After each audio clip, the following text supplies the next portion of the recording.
오늘의 말씀은 사도행전 10장 24절로 35절 말씀입니다.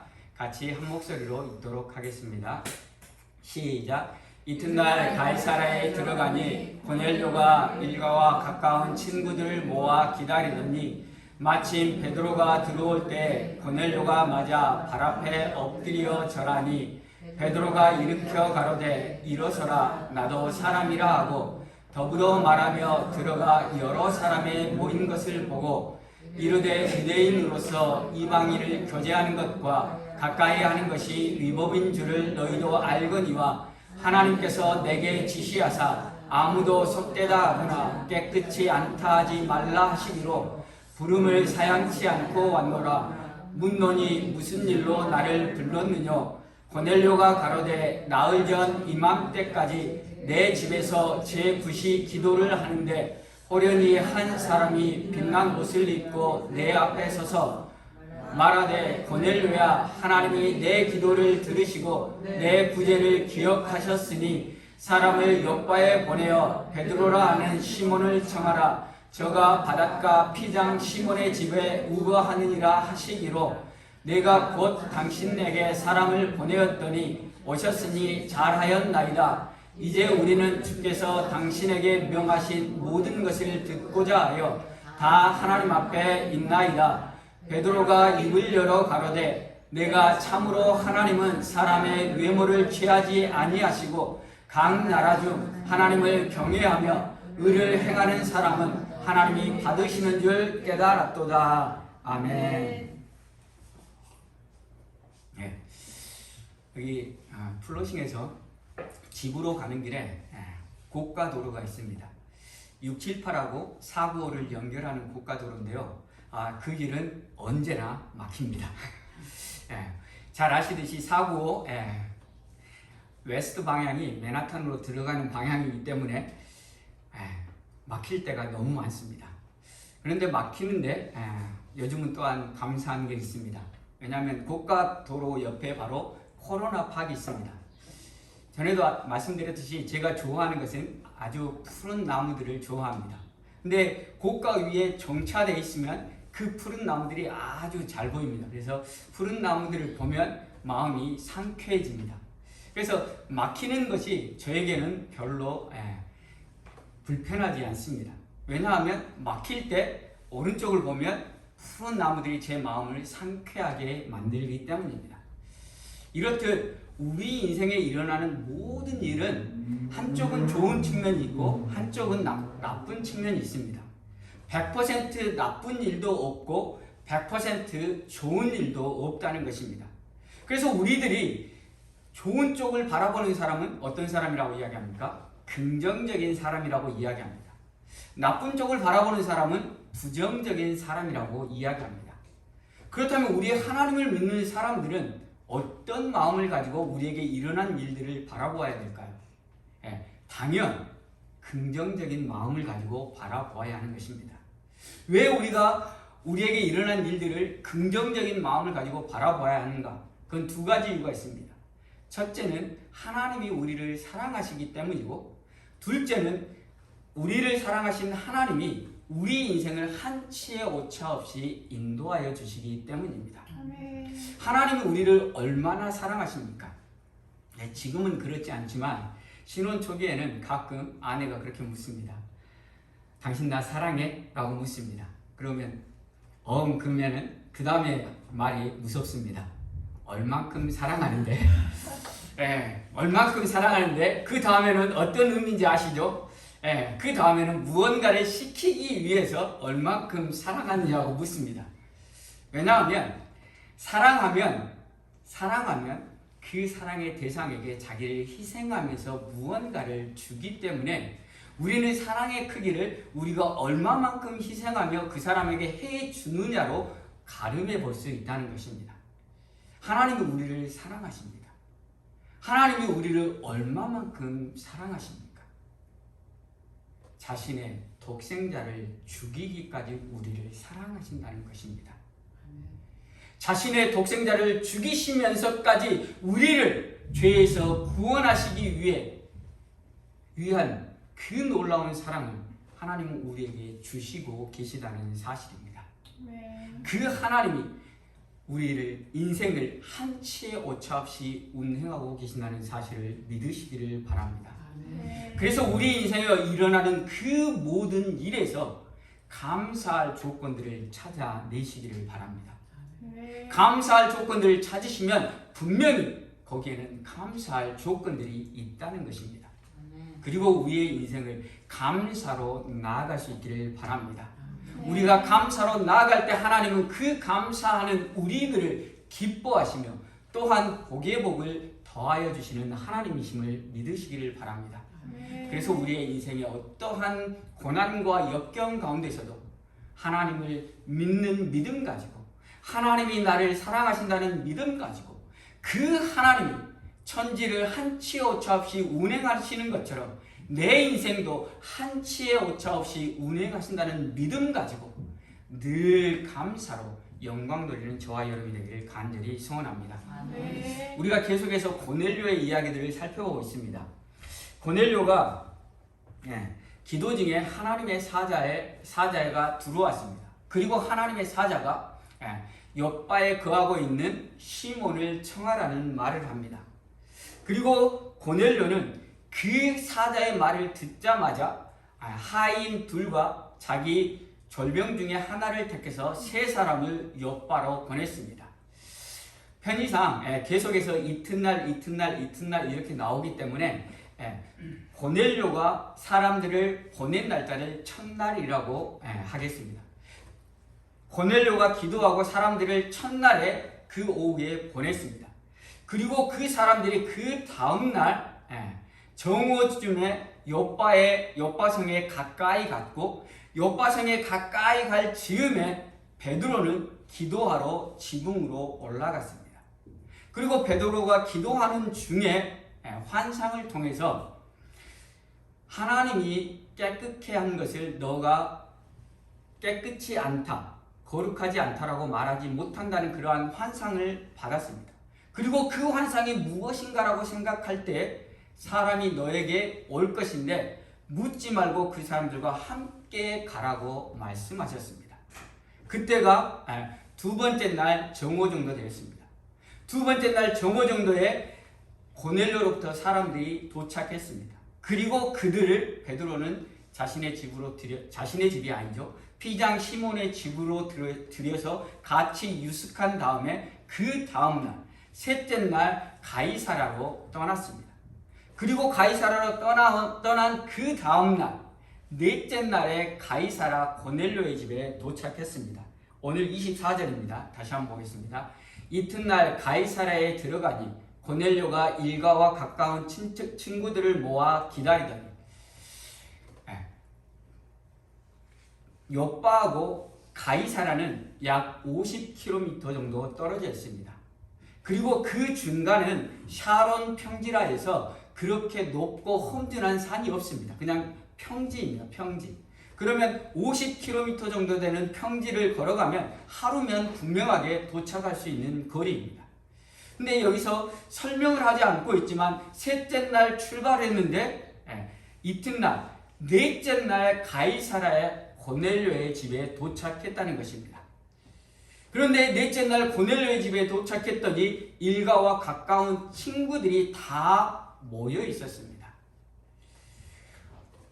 어떻게 보면 고넬료의 행동이 참 지혜 없는 행동 같아 보입니다. 욥바는 50km가 떨어져 있고 당시에는 연락할 수 있는 방법이 없었기 때문에 그들이 언제 올지 알 수 없습니다. 그렇다고 한다면 그들이 베드로 일행이 도착했을 때 자신의 일가와 친구들을 불러 모으는 것이 현명해 보입니다. 왜냐하면 자신의 일가와 가까운 친구들은 자신의 주변에 살고 있기 때문입니다. 베드로 일행은 욥바 50km 떨어져 있고 자신이 알지도 못하는 가운데 베드로를 청하라고 자신의 하인들을 보냈습니다. 그런데 고넬료는 그렇게 하지 않고 먼저 자신의 가까운 일가와 자신의 가까운 친구들을 모아놓고 기다리고 있었다는 것입니다. 가장 빨리 도착할 수 있는 시간은 세 번째 날, 고넬료가 보낸 날짜를 첫날이라고 하면 세 번째 날 도착할 수 있었을 것입니다.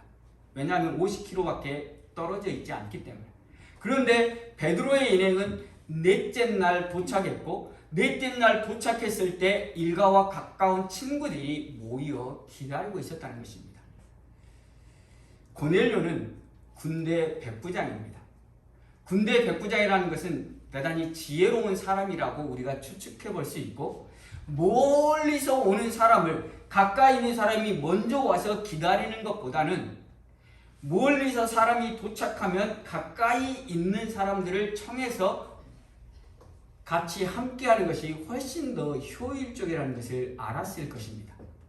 그런데 왜 고넬료는 언제 올지도 모르는 사람들을 기다리기 위해서 가까이에 있는 일가와 친구들을 먼저 불러놓고, 그것도 아마 하루 전에 셋째 날에 불렀을 것입니다. 셋째 날에 불러서 그 많은 사람들을 섬기며 기다리고 있었을까요?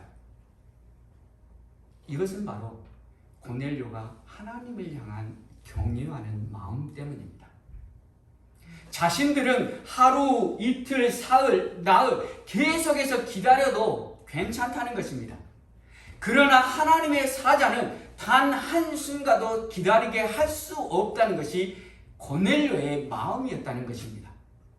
이 마음은 바로 하나님을 존중하는 마음이라는 것입니다. 어떻게 보면 아주 비효율적입니다. 언제 올지도 모르는 베드로 일행, 하나님의 사자를 기다리는 고넬료의 입장에서 사흘째 되는 날에 일가와 친구들을 모아놓고 그때부터 그 사람들을 섬겨야 된다는 것은 어떻게 보면 어렵고 힘든 일일 수도 있습니다. 그러함에도 불구하고 고넬료가 그렇게 했던 것은 하나님이 얼마나 위대한 분이라는 것을 알았기 때문이고, 하나님을 존중하는 마음으로 하나님 앞에 하나님의 사자를 기다리게 할 수 없다는 마음 가지고 먼저 많은 사람들을 초청해서 기다리고 있는 것입니다. 고넬료는 베드로가 하나님의 사자라고 생각했습니다. 그래서 베드로가 도착하자마자 무릎 꿇고 절했습니다. 베드로가 자기는 하나님의 사자가 아니라 똑같은 사람이라고 일으켜 세우긴 했지만 고넬료의 마음을 볼 수 있다는 것입니다. 그리고 여기서 기다리더니라는 이 단어는 기다린다는 의미보다 무언가를 고대하고 갈망하는 단어입니다. 그러면 친구들을 모아 고넬료가 간절히 기다리고 원하던 것이 있었다는 것입니다.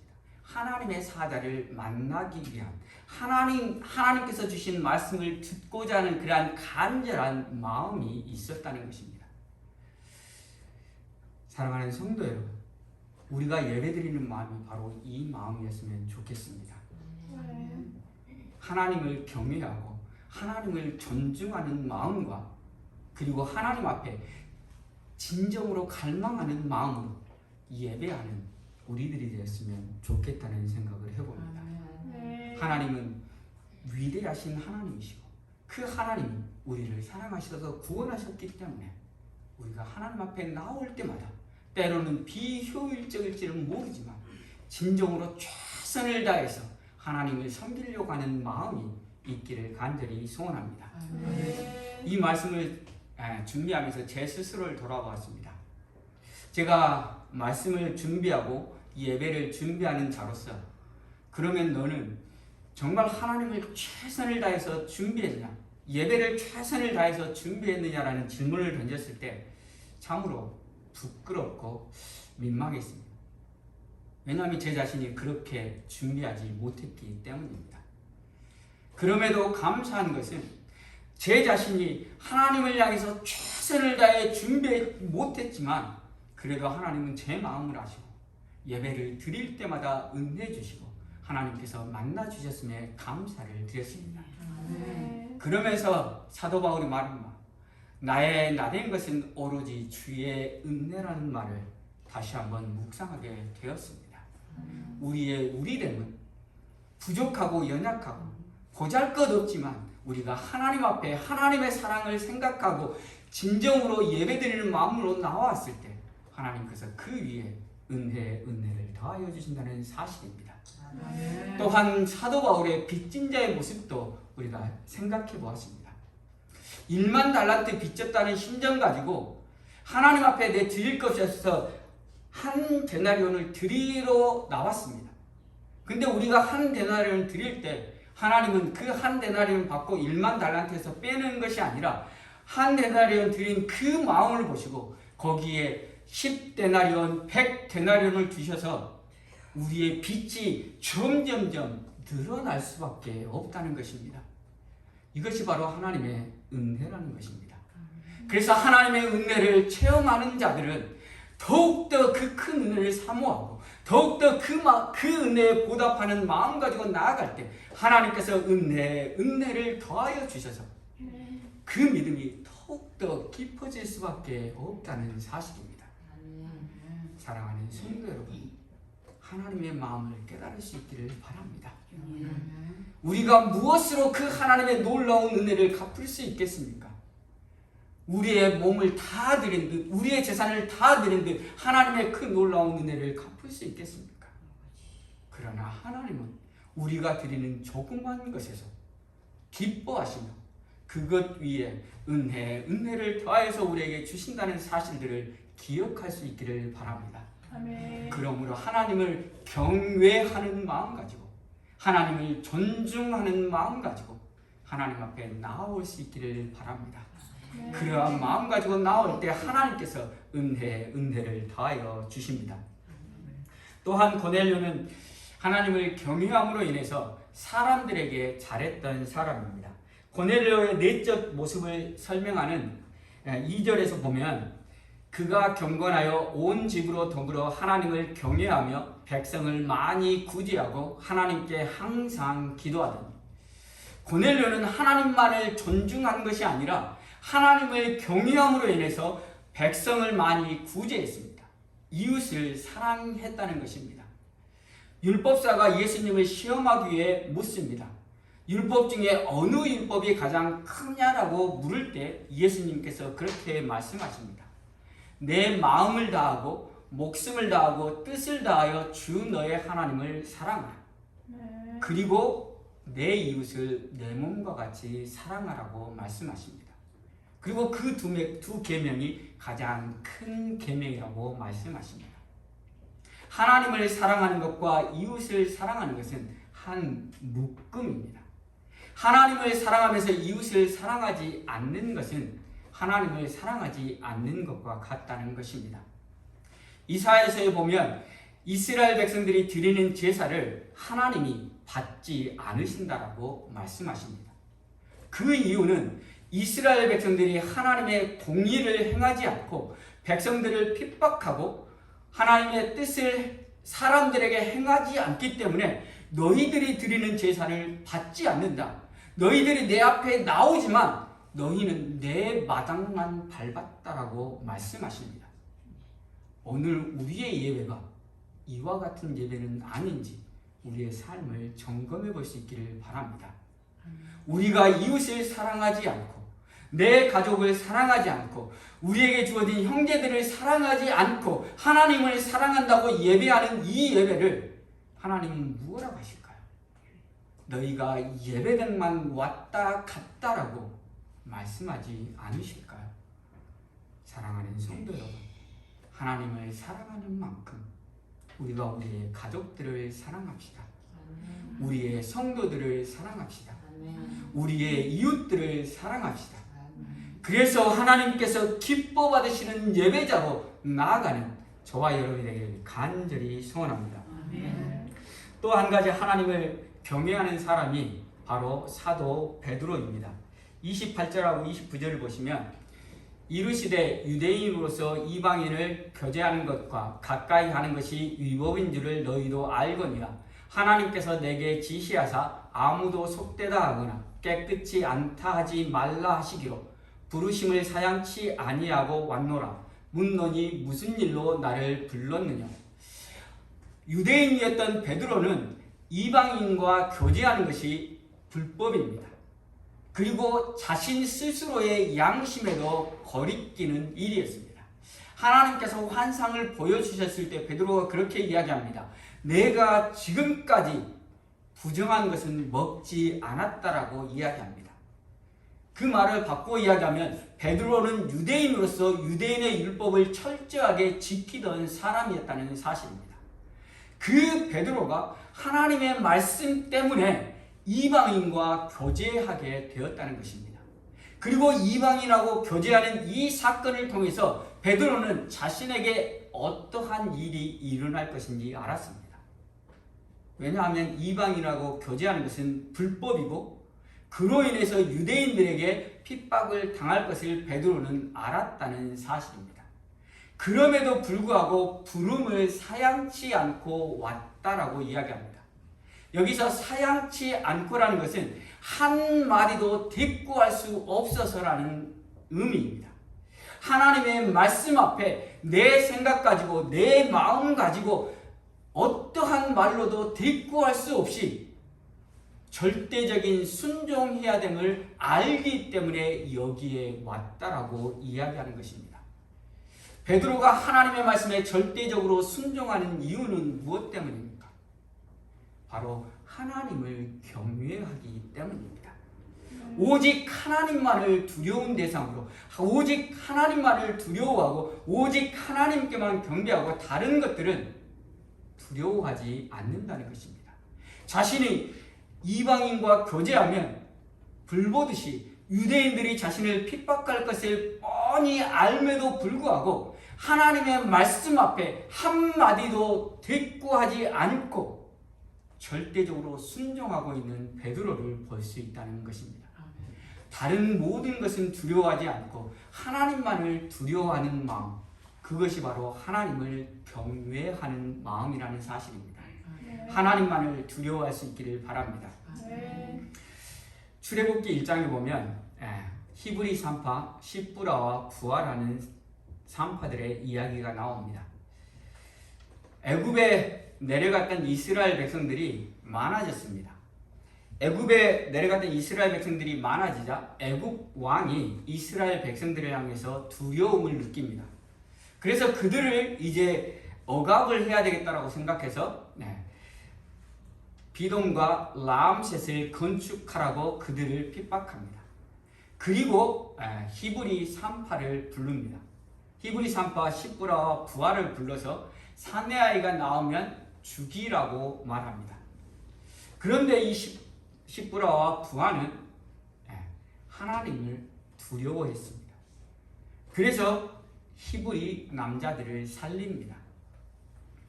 그런데 우리가 성경 말씀에 그냥 하나님을 두려워했다라는 말씀만 기록되어 있어서 느낌이 잘 안 옵니다. 근데 당시 애굽 왕은 온 나라에 온 세계의 가장 강력한 왕조였습니다. 그래서 모세도 하나님의 명령을 받고 바로에게 나가서 내 백성들을 애굽에서 구원해 내라는 명령을 받았을 때 모세가 뭐라고 이야기합니까? 내가 누구인가인데 바로 앞에 나아가느냐라고 이야기합니다. 우리가 영화 같은 데를 보셨던 것을 상상해 보면 바로 왕이 높은 보좌에 앉아 있습니다. 그 옆에는 수많은 군병들이 무기를 가지고 있고 거기에 시브라와 부하가 불려갑니다. 그리고 명령을 내립니다. 히브리 남자가 태어나거든 죽이라는 명령을 내립니다. 그 명령에 애굽 왕과 그 군사들을 두려워하지 않을 사람은 아마 없을 것입니다. 그럼에도 불구하고 부하와 시브라는 하나님을 경외하고 그들은 히브리 남자를 살립니다. 그럴 때 다시 그들을 불러서 애굽 왕이 신문을 합니다. 너희가 어찌하여 사내 아이를 살렸냐라고. 그럴 때 하나님께서 은혜를 베풀어 주셨다라고 기록하고 있습니다. 하나님은 그를 신실하게 믿는 그의 백성들을 하나님께서는 지켜주시고 그를 신실하게 경외하는 사람들을 통해서 하나님의 구원 역사를 이루어 가신다는 사실입니다. 아멘. 히브리서 10부라 부하가 누구이간데 하나님의 말씀이 기록된 이 성경책에 그 두 사람의 이름이 기록되었겠습니까? 올곧게 하나님을 경외하는 자를 하나님은 세우시고 그들을 통하여서 하나님은 하나님의 구원 역사를 일구어 나가신다는 사실입니다. 사랑하는 성도 여러분, 하나님을 경외할 수 있기를 바랍니다. 하나님을 경외함으로 말미암아 부족하고 연약하고 아무것 아닌 것 같아 보이지만 우리를 통해서 하나님께서 그 구원의 역사를 일구어 나가신다는 사실을 믿으시기를 바랍니다. 아멘. 하나님을 경외하는 삶은 고넬료처럼 하나님을 존중히 여기는 삶입니다. 경외함은 두려움이라는 의미가 있지만 단순한 두려움이 아니라 두려움 속에 존경과 사랑이 포함된 것이 바로 경외입니다.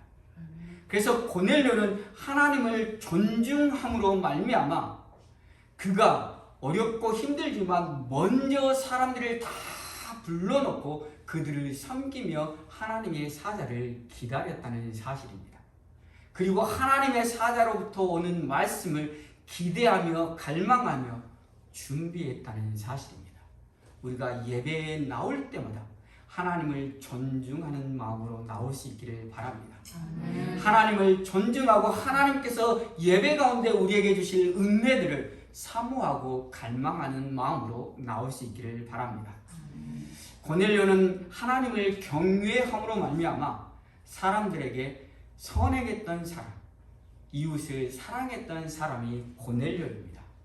오늘 우리도 하나님을 경외함으로 말미암아 우리의 이웃들, 먼저는 나의 가족들, 그리고 교회 성도들, 그리고 우리의 이웃들을 사랑하는 우리 모두가 되기를 간절히 소원합니다. 베드로는 하나님을 경외함으로 자신이 뜻했던 신념과도 위배되고 자신이 속한 유대교 율법에도 위배됨에도 불구하고 하나님 말씀에 대꾸하지 않고 철저하게 순종했던 것을 우리는 보았습니다. 오늘 우리가 말씀을 들을 때마다 말씀을 읽을 때마다 하나님께서 주시는 말씀을 우리는 순종하며 나아갈 수 있기를 바랍니다. 우리의 생각은 우리의 생각일 뿐이고 우리의 생각 가지고 하나님의 말씀을 거스르지 말고 베드로처럼 우리는 할 말 없습니다. 하나님께서 말씀하시니 내가 순종하겠습니다라는 그러한 마음 가지고 나아가는 우리 모두가 되기를 바랍니다. 그렇다면 우리가 하나님을 경외하는 삶에 대해서 살펴보았는데 왜 우리는 하나님을 경외하는 삶을 살아야 할까요? 이것에 대한 답으로 하나님을 경외하는 삶을 살았던 본회퍼를 통해서 우리가 그 답을 얻어보기를 원합니다. 디트리히 본회퍼는 독일에서 태어난 목사입니다. 그리고 나치 히틀러 아래에서 목회 활동을 했던 목회자였습니다. 당시 히틀러가 교회들을 압박했습니다. 히틀러가 자신이 그리스도라고 말하면서 자신을 경배하게끔 국민들을 선동해 주라고 교회들을 압박했고 그렇게 하지 않는 교회들은 히틀러가 핍박했습니다. 그런데 그것에 정면으로 반기를 들고 나선 사람이 바로 본회퍼였습니다.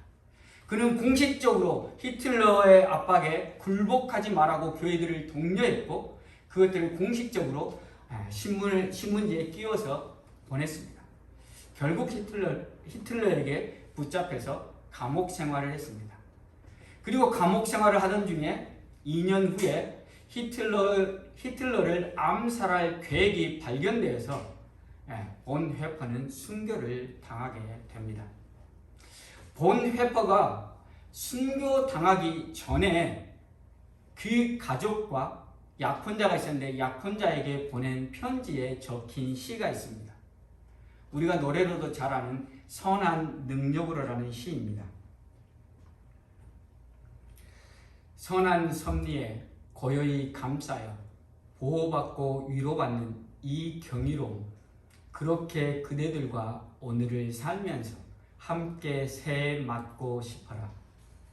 선한 섭리에 놀랍도록 잘 보호받으니 기다리세. 두려움 없이 어떤 일이 와도 주님 함께 하시니 밤이나 아침이나 틀림없이 매일매일 빠짐없이 지난 일들 우리 마음 괴롭히고 나쁜 날들 우리를 심히 짓눌러도 오 주님, 두려움과 고통 속에 저희 영혼을 예비하신 구원으로 구하여 주소서. 선한 능력을 하는 시의 일부를 읽어드렸습니다. 처음에 보면 선한 섭리에 고요히 감싸여 보호받고 위로받는 이 경이로움이라고 쓰고 있습니다. 하나님의 선한 섭리, 하나님의 구원 계획에 따라서 죄로 죽어져야 될 우리들을 사랑하시고 하나님께서 감싸 안아주시는 그 놀라운 사랑이 있기에 우리는 하나님을 경외하는 삶을 살아야 되는 것입니다. 그리고 또한 하나님의 선한 섭리 가운데 우리가 놀랍도록 보호받고 있습니다. 우리 인생의 문제 가운데서 하나님께서 밤마다 낮마다 매일매일 우리와 함께 하시며 지키시며 인도하시는 그 하나님의 사랑이 있기에 우리는 하나님을 경외하는 삶을 살아야 하는 것입니다. 그리고 또한 마지막으로 우리 인생이 끝나는 그날에 하나님께서 우리를 예비하신 구원, 영원한 천국으로 인도해 주실 그 하나님의 사랑이 있기 때문에 우리는 하나님을 경외하는 삶을 살아야 하는 것입니다. 사랑하는 성도들, 오늘 우리가 하나님의 사랑을 기억할 수 있기를 바랍니다. 하나님의 그 놀라운 사랑을 기억할 수 있기를 바랍니다. 나 같은 죄인 구원하시기 위해 하나님이신 자신의 아들을 죄인의 모양으로 이 땅에 보내셨고 십자가에 처참하게 찢겨 죽이시게 내어 버리신 그 하나님의 놀라운 사랑을 기억할 수 있기를 바랍니다. 하나님께서 우리 인생에 늘 함께 하시며 밤마다 낮마다 매일매일 우리 인생에 함께 하시며 우리를 지키시고 보호하시는 그 하나님의 사랑을 기억할 수 있기를 바랍니다. 또한 우리가 이 땅을 끝내는 날, 우리 인생이 끝나는 날 하나님께서 우리를 영원한 천국으로 인도하여 주신다는 그 하나님의 사랑을 기억할 수 있기를 바랍니다. 우리 모두가 그 하나님의 놀라운 사랑을 기억하고 이제 하나님을 경외하는 삶으로 나아가는 우리 모두가 되기를 바랍니다. 우리가 하나님을 경외함으로 하나님을 존중히 여기는 마음 가지고 예배를 사모하고 예배를 갈망하고 예배 가운데 하나님께 기쁨이 되기 위해서 최선을 다해서 준비하고 나올 수 있는 저와 여러분이 되기를 간절히 소원합니다. 또한 하나님을 경외함으로 이웃을 사랑하십시오. 최선을 다해서 이웃을 사랑하시기를 바랍니다. 또한 하나님을 경외함으로 하나님의 말씀 앞에 늘 순종하며 나아가는 저와 여러분이 되기를 간절히 소원합니다. 우리가 찬양하고 기도할 텐데 찬양 통해 찬양하고 기도할 때 하나님, 내가 하나님의 사랑을 다시 한번 깨닫기를 원합니다. 그 사랑을 깨닫고 이제는 하나님을 경외하는 삶으로 나아가겠습니다라고 고백하는 우리의 모두가 되기를 간절히 소원합니다. 이 시간 우리가 함께 기도하실 때 말씀을 생각하시면서 하나님의 사랑을 다시 한번 기억하기를 원합니다. 나 같은 죄인 살리기 위해 당신의 아들을 십자가에 처참하게 죽이시고 버리신 하나님의 사랑을 기억하기를 원합니다. 우리의 인생에 늘 함께 계셔서 어렵고 힘들 때마다 나를 위로하시고 위로하시고 다시금 세워주시는 하나님의 사랑을 기억하기를 원합니다.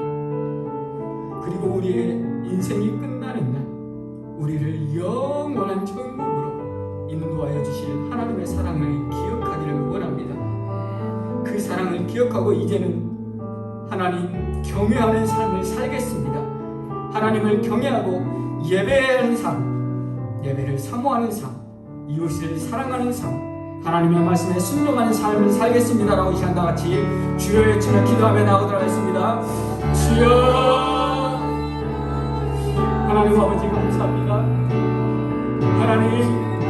하나님 우리가 무엇이간데 하나님 그 놀라운 사랑을 우리에게 베풀어 주셨습니까? 아버지 하나님 이 시간 다시 한번 하나님의 그 놀라운 사랑을 다시 한번 기억하기를 원합니다. 십자가에 죽으시고 나를 위해 아버지 하나님 십자가에 죽으신 예수 그리스도의 그 놀라운 사랑을 다시 한번 기억하기를 원합니다. 그 사랑으로 나를 감싸 안으시고 우리의 죄된 허물들을 다 덮어주시는 그 하나님의 놀라운 사랑을 다시 한번 기억하기를 원합니다. 또한 아버지 하나님 우리가 하나님 함께 하시는 사랑을 기억하기를 원합니다. 우리가 어렵고 힘들 때 아버지 하나님 전망 가운데 낙심해 있을 그때 우리 인생에 함께 하시며 다시금 내가 너를 사랑한다라고 우리를 위로하시며 다시금 세워주신 그 하나님의 놀라운 사랑을 다시 한번 기억하기를 원합니다. 또한 우리 인생이 끝나는 날 영원한 천국으로 인도하실 그 하나님의 사랑을 다시 한번 기억하기를 원합니다. 그 사랑을 기억하고 이제는 하나님을 경외하는 삶, 하나님을 경외함으로 하나님 예배를 사모하며 하나님을 존중하는 삶으로 나아가는 우리의 삶이 될 수 있도록 주님 은혜를 베풀어 주시옵시고 또한 하나님을 경외하며 우리의 이웃들을 사랑하게 하여 주시옵시고 또한 하나님을 경외함으로 말미암아 우리가 하나님의 말씀에 전적으로 순종하는 삶을 살 수 있도록 주님 은혜를 베풀어 주시옵소서.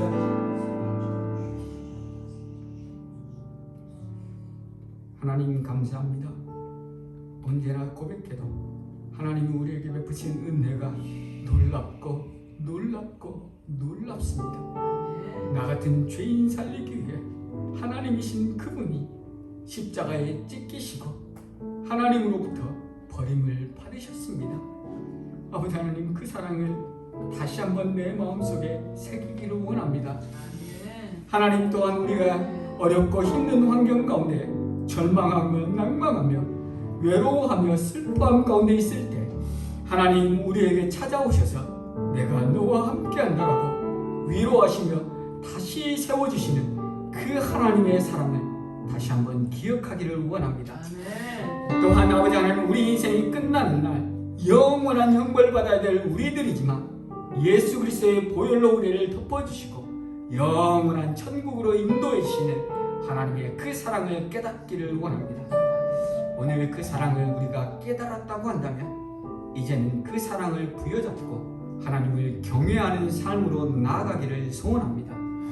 하나님을 경외함으로 하나님이 가장 기뻐하시는 예배자가 되게 하시고 예배를 존중하는 마음, 하나님을 존중하는 마음 가지고 예배 때 하나님의 은혜를 사모하는 우리 모두가 되게 하여 주시옵소서.